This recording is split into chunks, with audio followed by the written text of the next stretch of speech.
Good evening, everybody. My name is Matthew Hydock. I'm a recovered alcoholic. Thank you, Alice, for those kind words. I was talking to my sponsor earlier today, and I said, man, I can't believe I got asked to do this meeting. There's like my AA heroes have been the people that have spoke on this meeting, and um, I'm just grateful that I'm part of this fellowship. I'm grateful that I'm part of this thing, and I'm grateful that I have an active step 11 in my life. And it hasn't always been like that for my sobriety date is January 24th of 2013. Um, and I haven't had a step 11 practice my entire for the entirety of my sobriety. It's been hit or miss at points, and as of late, it's been an experience that I've been having. Not only for myself, but seeing some guys that I sponsor turn into step 10 and 11, and really starting to make it as a way of life. And the miracle that I get to see through the transformation that happens in their life when they did this. It struck me when I think it was Mary was reading the spiritual experience appendix, and the quote that is there that is wrongly attributed to Herbert Spencer, but that this idea that the only thing that can keep us in everlasting ignorance is contempt prior to investigation, right? And I think that so many times in the 11-step writings that Bill Wilson did in the 12 and 12, the piece that I picked out is kind of the topic. Sorry, I got distracted by the chat. The piece that I picked out is kind of the topic.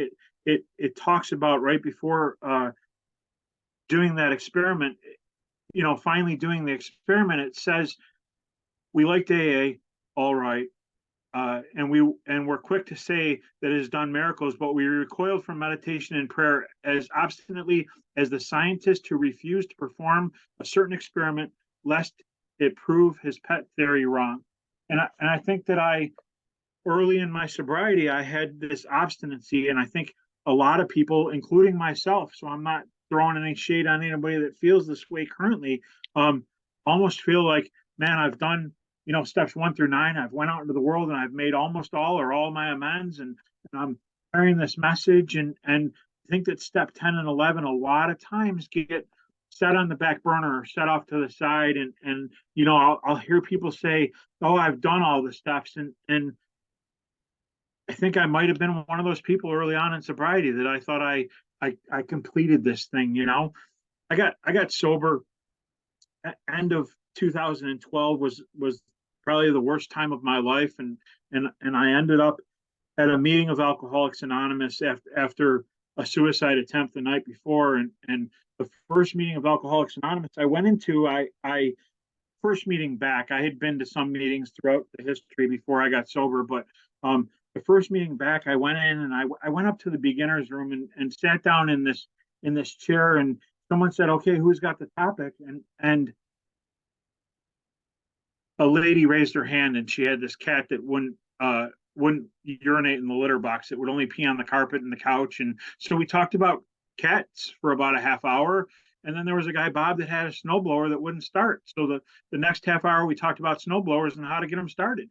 And I remember leaving that meeting knowing in my heart that Alcoholics Anonymous doesn't work, because I felt worse leaving that meeting than when I came into the meeting.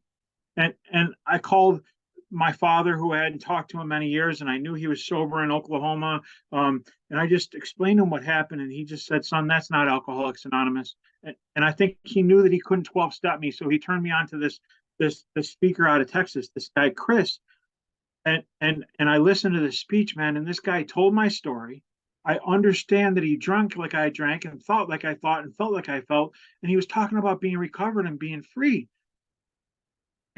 And I called my dad back and I said, "Dad, that was amazing. I wish I could talk to that guy." He said, "He's a friend of mine. Here's his number. Give him a call." And Chris spent a couple hours on the phone with me, just talking to me, just loving on me. And he told me to go back to a meeting at Alcoholics Anonymous and find a guy that had a beat up big book that was talking about God and the steps. And that's how I met my first sponsor. And I met him, and I'm listening to all my early AA heroes, this guy Chris and his brother Myers and this guy Peter and Mark H and all these different guys I'm listening to all the time, and they're talking about working the steps rapidly and getting connected to God. And my experience was I went through the steps at a rather rapid clip, and I think I was about 3 months sober, and I went to Rob and said, I really want to learn about this prayer and meditation. And he said, man, I suck at it. Maybe it's time for you to move on to a new sponsor. And now I look back at that is one of the most humble things the man could have done for me, because he could have lied to me. He could have told me that this, that, or the other thing, and I ended up getting a new sponsor, and he taught me a little bit of meditation practice, and things went well for a while. And then I don't know, at 3 years sober, things in my life started to unravel. Everybody else in Alcoholics Anonymous was wrong, and you know I'm a big book thumper at heart, and if you're not coming out of the big book Alcoholics Anonymous, there's something wrong with you. And I'm taking judgment at everything you say at meetings, and I started to unravel. And mind you, at the time, I'm no longer doing any step 10 stuff all day long. And step 11, I'm not praying, I'm not meditating, and I'm just unraveling in the rooms of Alcoholics Anonymous. Um, there's this reading that I found recently in the book Language of the Heart, and it, it came to me at the perfect moment recently. It's this article that Bill Wilson wrote in June of '58, and it's called "Take Step 11." And this, I think, kind of describes that period that I was at 3 years sober, right? 12 stepping, talking at meetings, reciting our drinking stories, confession of our defects, what progress we made. Uh, but these things no longer provide us a release and an abundant life. And then it says, our lack of growth is often revealed by an unexpected calamity or big emotional upset. And that's where I was at. I'm in Alcoholics Anonymous. I'm dry. I'm not doing any work with step 11. And I would walk out into the garage and I would look at the rafters and wonder if a noose would hold me in the rafters at 3 years sober. And I ended up going to the spiritual retreat. My wife, Alice, talked about my wife. She's sober one day longer than I am. So we have this joke that she always tells me, oh, baby, you'll understand tomorrow. Don't worry about it. Calvin got that one. But my wife at the time, she was my girlfriend at the time, and she wanted me to go to this retreat, and I didn't want anything to do with you people at all. I was in a very negative space, and I ended up going to this retreat, and just a room full of spiritual men, and I broke down, and I got a new sponsor there, and I turned back into the steps, and I started a daily meditation practice. And I started working with step 10 on a regular basis. And life got better again. And I would do that sporadically through the years. I remember I would have the Insight Timer app, and I'm like, wow, I got 450 days in a row on the Insight Timer app. I've been meditating every day, and I was doing nightly inventory, and I would go through, a 3 month spurt of nightly inventory and then miss a couple days and then do a few more months. And it was very sporadic, and things were going well in life, and life was getting better. But I think it was probably had to be like 2 years ago now. My sponsor at the time and I had a little bit of a difference of opinion, and I didn't, we just had a difference of opinion. Let's just leave it at that. And I had sought out the gentleman that's my current sponsor for some counsel on the situation, because I had met my current sponsor many years back at a spiritual retreat, and just we became friends over the years. And I asked him to sponsor me, and he had some very specific directions for me when we started, and part of that was a nightly inventory, right? And this is a man that's 36 years sober, and I get his 11-step nightly inventory every single night. I get it on my phone, and it's almost like I have to do it now. This guy with 36 years sobriety is doing it, and it's more than just checking the boxes type of thing. Because sometimes, for a long time in Alcoholics Anonymous, I think I did a bunch of the step work out of compliance, right? I just was doing it because I was supposed to do it, right? And when I started working with my current sponsor, it started to become something that I looked forward to, something that was giving me new life and new freedom. And you know, some of his requirements was that nightly inventory, that I had to be somewhere once a week where I don't want to end up, whether that's a jail, institution, treatment center, whatever it is, that I had to come to him with my current 8-step list, whatever was left on it, and that he always wanted me to have a new guy. And I'll tell you what, when I do those things, I seem to turn into step 11 more, because step 11 becomes more important in my life. And my meditation practice has changed many times. And I think a lot of people get hung up on meditation has to look like a certain way. It has to be this, or I have to float off the pillow with my legs crossed and face the east or face the west. I think we complicate the heck out of it, you know? And for me, honestly, guys, my morning meditation is super simple. It's I get up, I say a little prayer, I sit in this exact chair I'm in. This was my 24-year-old daughter's room, but since she's moved out, it's become my meditation room. But I sit in this chair, I get quiet, think about the day coming up ahead. I just get quiet and look for kind of direction and inspiration for that day ahead.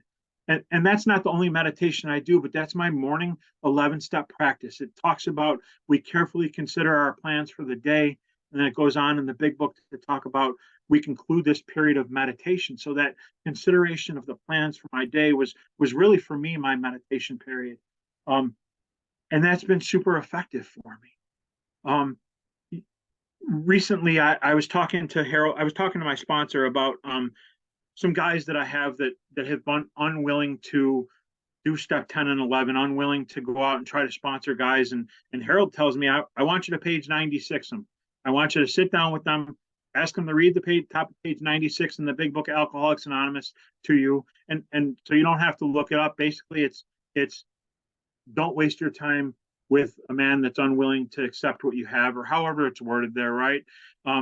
And then we have a conversation after that. And I paged 96, probably 8 guys about 2 months ago, and had a serious conversation about, guys, this is what I get freedom from, this 11-step stuff, step 10 throughout the day, and then being somewhere once a week where I don't want to end up. This is where I get my true freedom and peace. And I had several hard conversations with guys, and all of them agreed to move forward and start doing this stuff on a regular basis.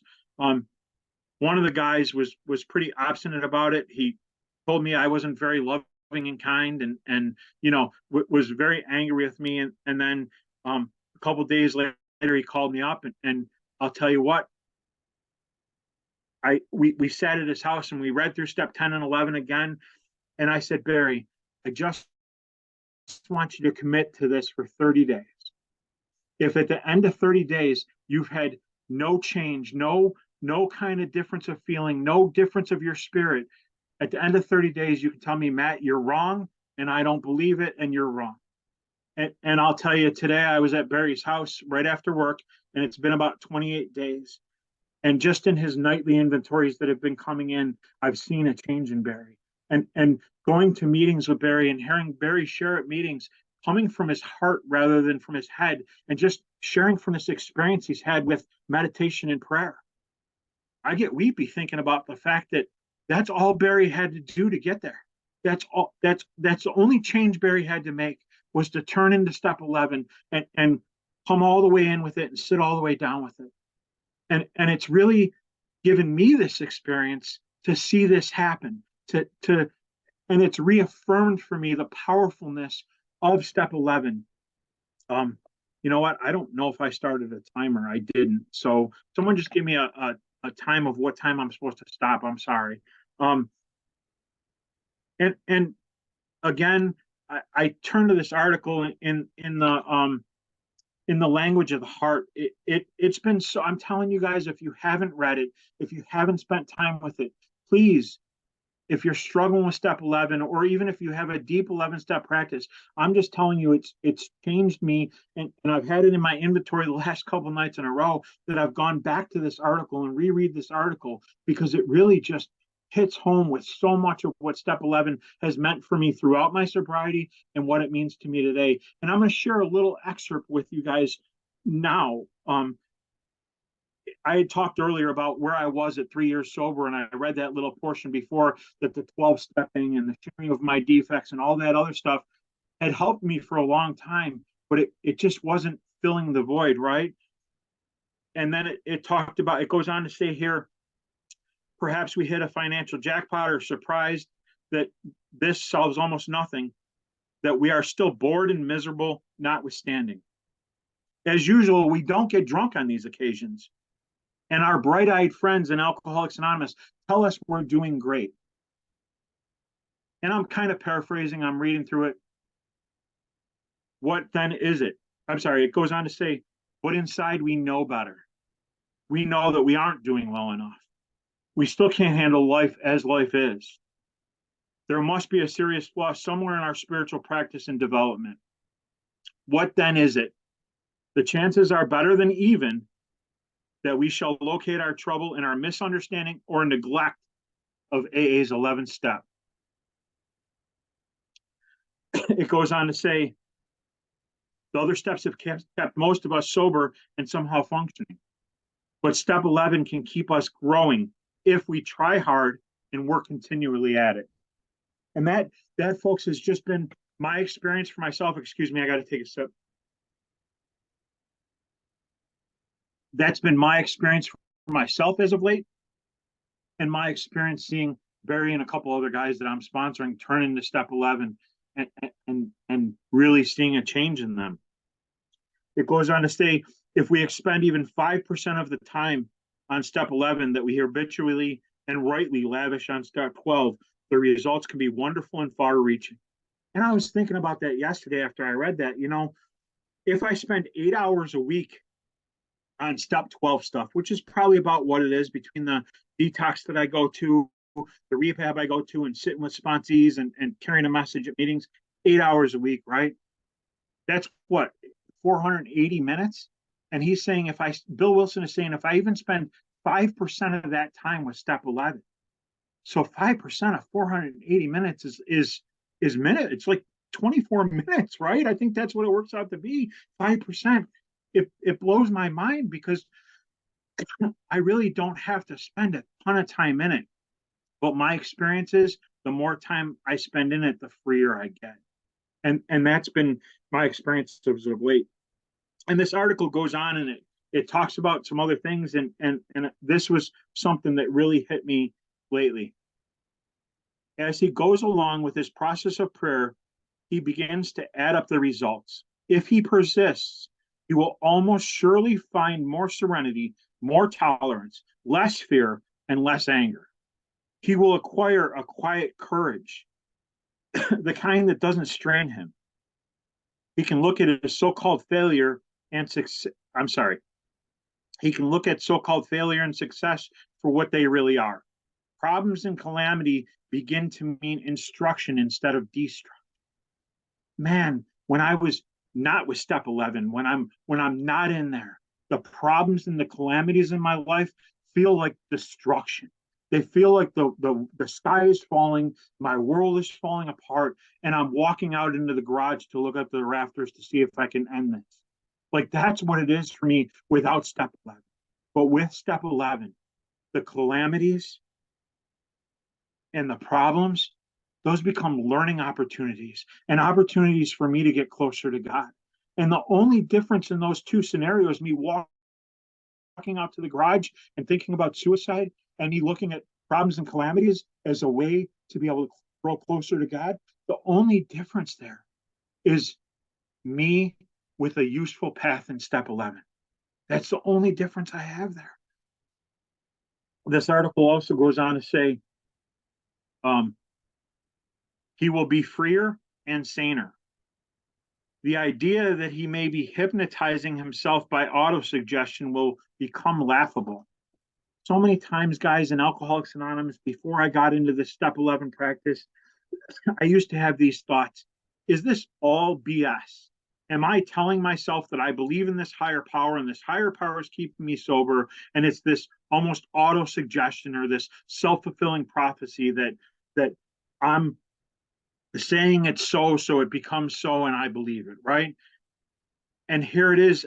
And I was just blown away that Bill Wilson at 24 years sobriety must have had those same feelings and thoughts at some time in his sobriety, because he puts it in this book and puts it in this article. And it really has become, Bill says, the idea that he may be hypnotizing himself by autosuggestion will become laughable. And it really becomes laughable because the deeper I get into step 11, the more time I spend in it. When I come home from work and I just have 10 minutes and I'm like, I could go play a video game or I could sit down and do a meditation, and I'd rather do the meditation.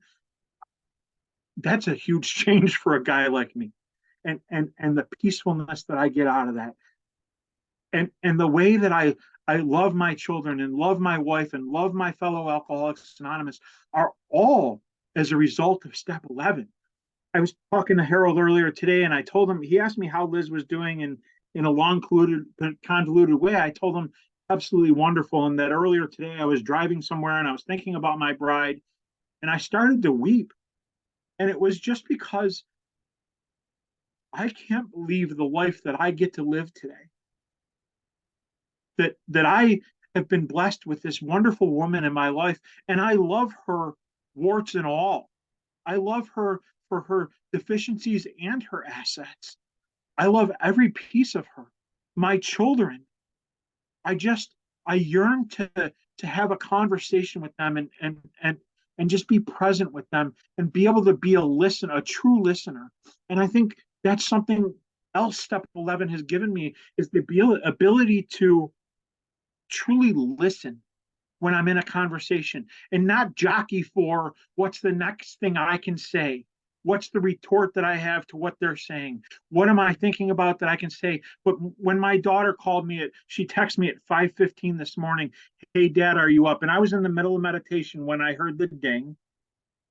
But when your 24-year-old daughter calls you, and it's a woman that when she was a younger teen wasn't speaking to me anymore, I stopped the meditation and I said, "Yeah, baby, I'm up. What's going on?"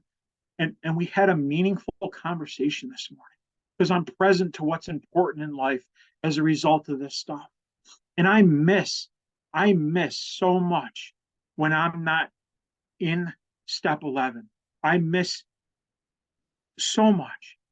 But the reality is, when I'm in it, when I'm practicing it, when I'm doing it, I get to see it all. I get to enjoy those moments. My 20 my 34-year-old son hadn't talked to me for a long time.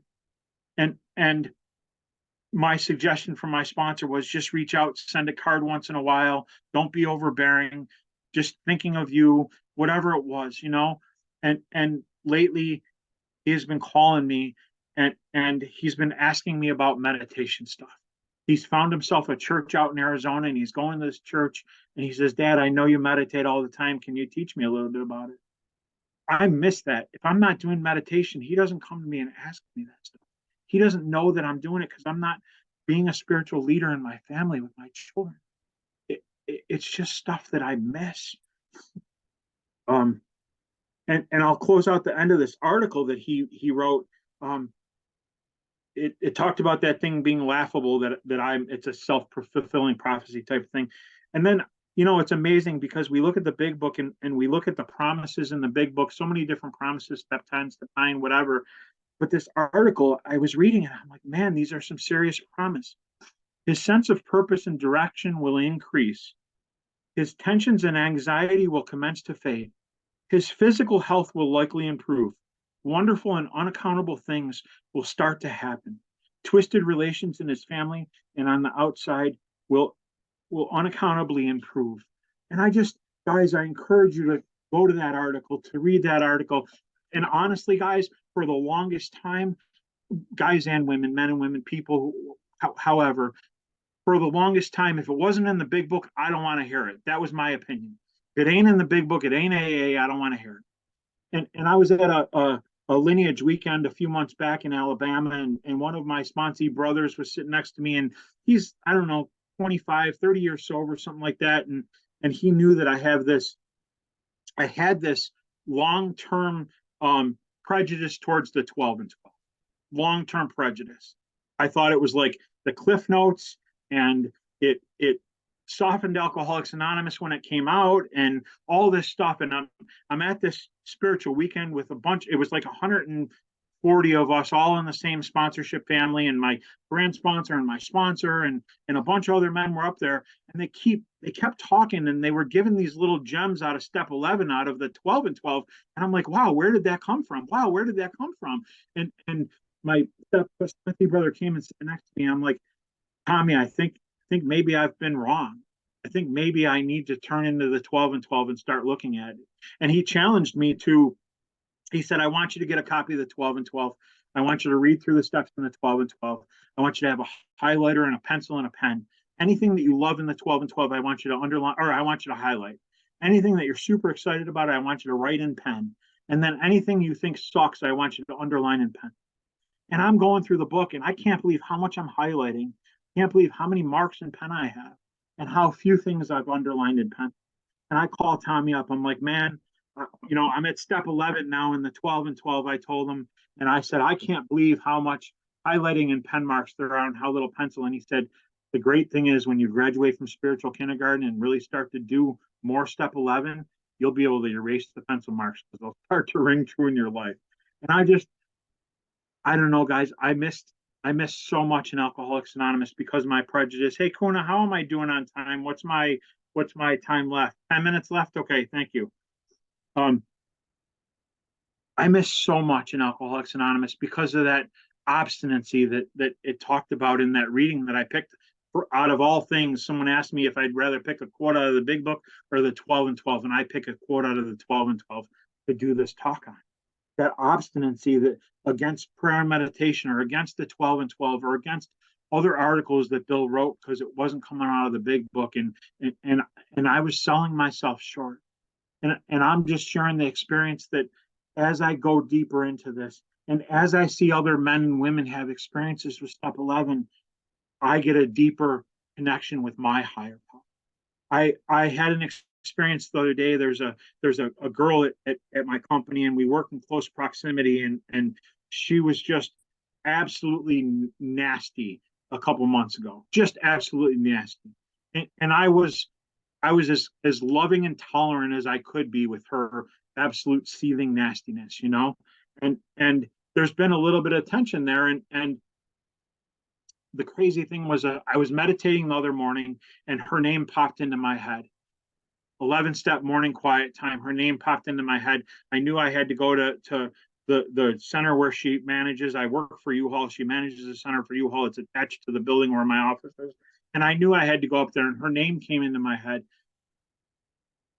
And I just knew that I had to do something with that. And it wasn't that I owed her an amends per se, but I'm the one that's spiritually connected. I'm the one that has this connection to God, and I can bring God into any relationship that I'm in. And I was able to walk up front, and I just said, I went and I took care of my business, and I was walking away, and I kind of felt a tap on my shoulder from God, like, hey, you didn't take care of what you were supposed to take care of. And I was like pulled back to turn around, and I walked around the back of the truck she was working on, and I just said, hey, Jen, I really don't think that this tension that we have, if I did something wrong here, I want to set that right. And I'm not sure what's going on, and she just looked at me and she started crying. And she said, I've been going through some really hard stuff. And she said, I always looked up to you because you were this guy that just had this presence about you. And she goes, I've hated the fact that we had this tension, and I didn't know how to come to you and apologize to you for the way I talked to you and the way I treated you. And I can't believe you're coming here today because I'm really having a tough day. And we just got to sit and talk. And I was able to be almost like a big brother to her and listen to her problem. And I directed her towards some prayer and meditation. And I was able to bring spiritual principles into the workplace. And I did it in a way almost like we do with a newcomer when we're trying to present the idea of God, that it's, don't put, if I say God, don't put a label on it. Don't think of something, it's just this power greater than you. And I was able to talk to her about my current practice. And I shared with her that this morning in my meditation, your name came into my head. And I just felt like I had to come talk to you. And she said to me that I didn't know if I was going to make it through today because I'm really in a bad place with this thing. And I just truly believe that that was my higher power giving me the gift to be able to step into someone's life. And I'm sorry, I'm getting upset, guys. This gift of being able to step into somebody's life and bring spiritual principles. And if I'm not practicing step 11, if I don't have that morning practice, if I'm not in tuned and trying to make this conscious contact with God, if I'm not diligently working at this, what happens to Jen? What happens to the other people around me that I can bring the tranquility and the serenity and the peace wherever I go? You know, I think that that's our responsibility. I think as we get deeper into step 11, we start to shine light into other people's lives. We start to bring this God peace everywhere we go. And people look at us and they know there's something different there. And they're attracted to that and they're willing to share these deep, dark secrets because they feel like it's a safe space. And the only reason and the only way I can be that safe space is if I'm in this practice. And so I'm begging of any of you that are here that are step 10 and 11 are extra credit, or yeah, I suck at it, or it's not good. And there's a line, it's both in that article that I read and in the 12 and 12, and it says almost the only scoffers at prayer are those who never tried it. Thank you for the 5 minutes. Almost the only scoffers at prayer and meditation are the ones who don't try it. So if you've been here and you're going through life, or you're walking out to the garage and you're looking up at the rafters, or you just don't quite know why it is that your relationship with your significant other is just kind of abrasive, or you feel like when you go to work, it's just not a joyous place to be, I implore you to take a deeper dive into step 11. Read out of the 12 and 12. Get into the language of the heart article. Talk to your sponsor about it. Give me a call. My number's on the screen and I can share more experience. Be open to an experience of just seeking God however it is. We read it in How It Works at so many different meetings that God could and would if he were sought. And I really think that that's just my charge in meditation, is just to continue to seek a relationship with God. Those third step promises that if I keep close to him and perform his work well, he'll provide what I need. I think that all kind of ties together. And step 11 just brings it all home for us and gives us this tranquility and peace that we can live with, this love for my wife that I have that I never knew was possible, this love for my fellow human beings, for my children, from a guy that could not drink and was ruining the lives of everybody around me, to be a guy that's a magnet for peace and love and serenity. I'm just telling you guys, please, for your own sanity, for your own freedom, just try it. If you're not doing it, just try it. Try it for 30 days. And if it doesn't work, call me up and tell me that I'm full of crap.